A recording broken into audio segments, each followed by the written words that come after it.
Today is Tuesday, April 9th, and this is another update on my progress beating the S&P 500 along with the Ark Innovation ETF. I do make these videos every Tuesday and Sunday, so if you want to follow along, hit that subscribe button and let's get into it. This is the only sale that I made since my last update. I decided to sell completely out of Spotify. They report their earnings in a couple of weeks, and generally what I do if I own a stock and it has a pretty good run up prior to earnings is I'll just go ahead and cash out of it. Then I'll let the earnings come out and I'll go through it and then I'll evaluate whether I want to get back into it or not. So for Spotify, I sold it at a 17.87% gain. These are all the additions I made to my already open positions. Nvidia was my biggest position, which I increased by 50%. Capital One, Microsoft, PayPal, Citigroup, and Amazon, I added 40%. And then Yum Brands, Disney, Target, and Square, I added 20%. None of these are very big positions overall, but as I'm transitioning away from an all-cash portfolio, I just want to go ahead and add a little bit at a time. I did open up one new position. I put 2% of my portfolio in a C3 AI. It's gone down quite a bit recently, so I figured it was a decent entry point.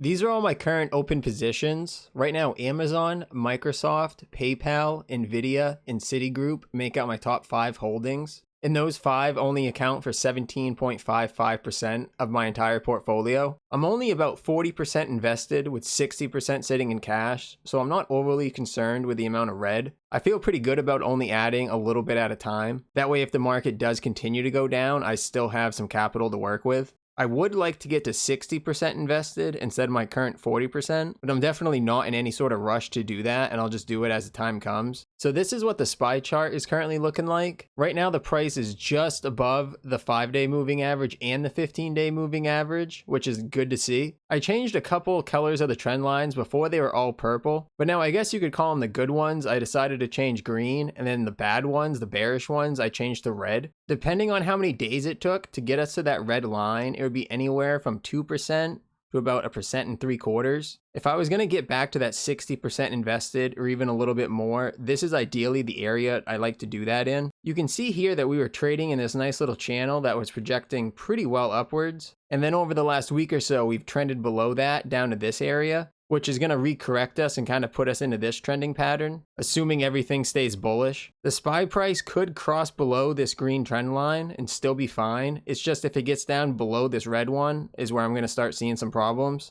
But hopefully something like that doesn't happen all at once and it'll at least be strung out over a week or so. We do have the CPI report coming out tomorrow, Wednesday, and then the PPI report coming out on Thursday. So those 2 reports are going to be the big things to keep an eye out for as far as the market taking a sudden direction one way or the other. And this is currently what the VIX chart looks like. It has come down, but what I'm going to be looking out for to see if this purple line becomes the new low. You can see when it was trading in this area, every single time it pretty much hit this line, it bounced back down. If it continues the previous patterns, it's going to drop all the way back down to here. But if it creates a new resistance level here and then rises again, that's definitely not good. But after the next couple of days, we should have a better grip on what's going on. Since last Tuesday, my portfolio grew 0.41%, the S&P 500 rose 0.08%, and the Ark Innovation ETF saw a gain of 1.76%, which brings this year to date, my portfolio has a gain of 16.98%. The S&P 500 currently has a gain of 9.85%, and the Ark Innovation ETF on the year has a loss of 3.72%. That's all I got for today. I do make these videos every Tuesday and Sunday, so if you want to follow along, hit that subscribe button, and I'll catch you on Sunday.